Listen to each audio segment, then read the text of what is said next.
Welcome back to Aarika's kitchen. Explore the foodie in you. இன்றைக்கி நம்ம வீடியோவில் பார்க்க போகிற ரெசிபி ஒரு டேஸ்டியான புட்டிங். இதுக்கு ஒரு தேங்காயை எடுத்து உடைச்சி அதோட தண்ணியை சேர்த்து வச்சுக்கோங்க. 1.5 கப் அளவுக்கு தேங்காய், 2 ஏலக்காய், 1/2 கப் அளவுக்கு தேங்காய் தண்ணி கம்மியாக இருந்ததுன்னா இன்னும் கொஞ்சம் நார்மல் தண்ணி சேர்த்துட்டு அரைச்சி எடுத்துக்கோங்க. இது ஒரு தடவை அரைச்சதுக்கப்புறமா இன்னும் ஒரு 1/2 கப் அளவுக்கு தண்ணி சேர்த்து நல்லா அரைச்சிட்டு இந்த தேங்காய் பாலை ஒரு தடவை பிழிஞ்சு நல்லா எடுத்துக்கோங்க.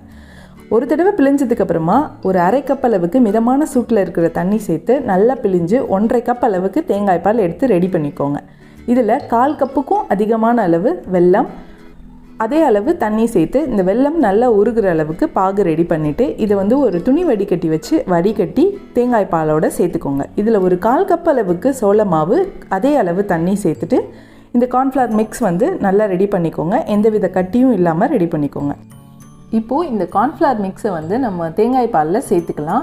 இப்போ ஸ்டவ் ஆன் பண்ணிவிட்டு நம்ம கைவிடாமல் இந்த மிக்சரை கிண்டிகிட்டே இருக்கணும். கார்ன்ஃப்ளவர் டக்குன்னு கெட்டி ஆகிடும். ஸோ நம்ம கைவிடாமல் கிண்டிகிட்டே இருக்கும்போது நம்மளுக்கு ஒரு ஸ்மூத்தான சில்கியான ஒரு டெக்ஸ்சர் கிடைக்கும். இது ஒரு தடவை நல்லா திக்கானதுக்கப்புறமா 5லேருந்து 10 நிமிஷம் ஒரு மீடியம் ஃப்ளேமில் வச்சு நல்லா குக் பண்ணிட்டீங்கன்னா அந்த கார்ன்ஃப்ளவரோட ரா ஸ்மெல் நல்லாவே போயிடும். நம்மளோட கோகோனட் மில்க் புட்டிங் ரொம்பவே சூப்பரான பர்ஃபெக்டான கன்சிஸ்டன்சியில் கிடச்சிருக்கு. ரொம்பவே வாசனையாக கமகமன்னு இருக்குது. இது நம்மளுக்கு எந்த வித விருப்பமான மோல்டுலேயும் நீங்கள் இதை ட்ரான்ஸ்ஃபர் பண்ணி வச்சுக்கலாம். நான் இப்போ சிலிக்கான் மோல்டில் ஆட் பண்ணுறேன். நீங்கள் சிலிக்கான் மோல்டு இல்லைன்னா வீட்டில் இருக்கிற எந்த விதமான பாத்திரத்துலையும் உங்களுக்கு பிடிச்ச அந்த ஷேப்பில் இருக்கிற பாத்திரத்தில் நீங்கள் ட்ரான்ஸ்ஃபர் பண்ணி வச்சுக்கலாம். இது சூடாக சாப்பிடும்போது சரியான டேஸ்ட்டில் இருக்கும். நானே ஒரு பவுலை கம்ப்ளீட் பண்ணிட்டேன்.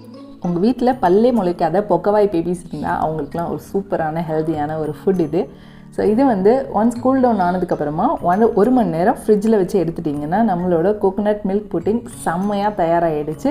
ஜெலட்டின், அகர் இந்த மாதிரி எந்த விதமான ஜெல்லி மேக்கரும் இல்லாமல் நம்ம வீட்டில் இருக்கிற ரெகுலரான ஃபுட்டு வச்சு நம்ம ஈஸியாக ஒரு ஜெல்லி டைப் பண்ணி நம்ம குழந்தைங்களுக்கு கொடுக்கலாம். ரொம்பவே ஹெல்த்தியாக இருக்கும், ரொம்பவே டேஸ்டியாகவும் இருக்கும். கண்டிப்பாக ட்ரை பண்ணி பாருங்கள். இந்த வீடியோ உங்களுக்கு பிடிச்சிருந்ததுன்னா லைக் பண்ணுங்கள், உங்கள் ஃப்ரெண்ட்ஸ் அண்ட் ஃபேமிலிக்கு ஷேர் பண்ணுங்கள். தேங்க்ஸ் ஃபார் வாட்சிங்.